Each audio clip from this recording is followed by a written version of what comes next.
नमस्कार दोस्तों, स्वागत है आप सभी का एक और नए वीडियो में। मेरा नाम है संदीप कुमार भारती और आप देख रहे हैं स्टेनो बाबू।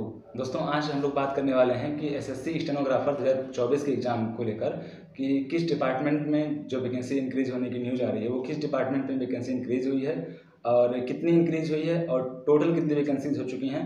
तो आज के इस वीडियो में हम लोग यही बात करने वाले हैं, तो आप लोग वीडियो को अंत तक जरूर देखिएगा। अगर आपने एसएससी स्टेनो 2024 का एग्ज़ाम दिया था तो ये वीडियो आप लोगों के लिए बहुत ही हेल्पफुल होने वाली है। तो चलिए स्टार्ट करते हैं वीडियो को। दोस्तों, वैकेंसी इंक्रीज़ के बारे में बताने से पहले अगर मैं ये बात करूं कि जब भी किसी सेशन के लिए मान लीजिए एसएससी स्टेनो 2024 के लिए जो वैकेंसी इंक्रीज हुई है, तो उससे क्या फ़ायदा है, क्या नुकसान है। क्योंकि किसी भी चीज़ के आप लोग जानते ही होंगे कि दो पहलू होते हैं, एक अच्छा एक बुरा। तो इसमें भी किसी के लिए अच्छाई होगी, किसी के लिए बुराई होगी। तो मैं आज इस वीडियो में वही बात करने वाला हूँ कि ये जो वैकेंसी इंक्रीज़ हुई है वो किसके लिए अच्छा है और किसके लिए ख़राब है। तो दोस्तों, जैसा कि आपको पता ही होगा कि जब एसएससी स्टेनोग्राफर 2024 का नोटिफिकेशन आया था, तो उस नोटिफिकेशन में लिखा था कि जो टेंटेटिव वैकेंसी है वो 2006 वैकेंसी है। लेकिन जब रिजल्ट आया तो उस टाइम पे टेंटेटिव फाइनल वैकेंसी करके एक नोटिस आई थी, तो उसमें जो वैकेंसीज थी तो 80 वैकेंसी माइनस करके 1926 वैकेंसी किया गया था। लेकिन अब जो डिपार्टमेंट में जिस डिपार्टमेंट में वैकेंसी बढ़ी है, तो उसके बढ़ने के बाद जो ओवरऑल वैकेंसी है वो हमारे पास 2149 वैकेंसी होती है। तो आज हम इसी बारे में बात करेंगे कि किस डिपार्टमेंट में वैकेंसी इंक्रीज हुई है। दोस्तों, जब भी वैकेंसी इंक्रीज होती है तो सबसे पहले जिस सेशन के लिए इंक्रीज हो रही है, मान के चलिए कि अगर एसएससी स्टेनो 2024 का जब वैकेंसी इंक्रीज हुआ है तो इस सेशन के बच्चों के लिए तो फायदा है, लेकिन जो नेक्स्ट अटेम्प्ट देने वाले हैं, मान लीजिए 2025 में जो पेपर देने वाले हैं, उनके लिए कुछ नुकसान है। और नुकसान किस चीज़ का, जैसे मान लीजिए कि 2025 में वैकेंसी आने वाली थी 1800 या 1900, तो उसकी वैकेंसीज को कम करके, या हो सकता है कि इस बार जैसे कैंडिडेट्स को ज़्यादा शॉर्टलिस्ट कर लिया गया था, तो इसी वजह से आगे से वैकेंसी काट कर पीछे वाले में जोड़ दी गई है। तो 2025 के जो बच्चे होंगे उनको कुछ ना कुछ नुकसान झेलना पड़ जाएगा।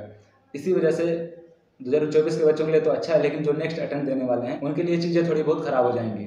तो बात करते हैं किस डिपार्टमेंट में वैकेंसी ये इंक्रीज हुई है अपनी।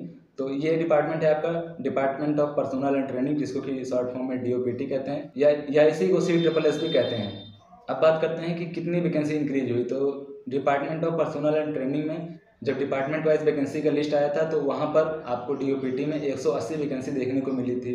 लेकिन बाद में उसी वैकेंसी में 223 वैकेंसी ऐड करके अब वहाँ पर 443 वैकेंसी टोटल ओवरऑल हो चुकी हैं। और इसी के चलते जो फाइनल वैकेंसी है वो 1926 से बढ़कर 2149 हो चुकी हैं।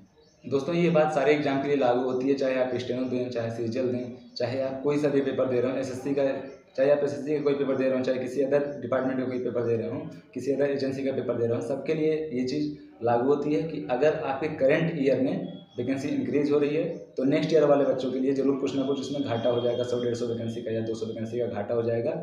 इससे उन बच्चों की जो मेहनत है, उन बच्चों वो बच्चे जो मेहनत कर रहे हैं उससे ज़रूर उनका जो मोराल होगा वो डाउन होगा और बच्चे कुछ थोड़ा बहुत हताश हो जाएंगे। इसके अलावा अगर बात करें दोस्तों, क्या किसी और डिपार्टमेंट में वैकेंसी इंक्रीज होने का कोई चांस है, या वैकेंसी का जो आरटीआई रिप्लाई अभी तक आए हुए हैं, क्या और किसी वैकेंसी का आरटीआई रिप्लाई आएगा और वैकेंसी इंक्रीज होगी।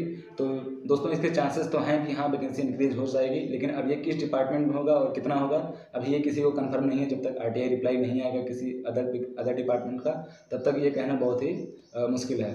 लेकिन फिलहाल अब धीरे धीरे करके आरटीआई रिप्लाई आने शुरू हो गए हैं और वहाँ पर आपको जोन वाइज, डिस्ट्रिक्ट वाइज और स्टेट वाइज जो वैकेंसीज हैं वो आपको देखने को मिल रही हैं धीरे धीरे करके। और अब आप इंतजार करिए कि जिस दिन प्रेफरेंस फॉर्म आएगा उस दिन आपको टोटल फाइनल वैकेंसी मिल जाएगी और किस डिपार्टमेंट में किस जोन में कितनी वैकेंसी है वो भी आपको पता चल जाएगी। तो आप लोग उसी हिसाब से उसको अपने प्रेफरेंस फॉर्म में भर सकते हैं और अपना जो भी आपका ड्रीम डिपार्टमेंट है, ड्रीम चॉइस है, उसको आप लोग वहाँ पे फिल करके आप लोग उसको अचीव करिए। मिलते हैं नेक्स्ट वीडियो में, तब तक के लिए धन्यवाद दोस्तों।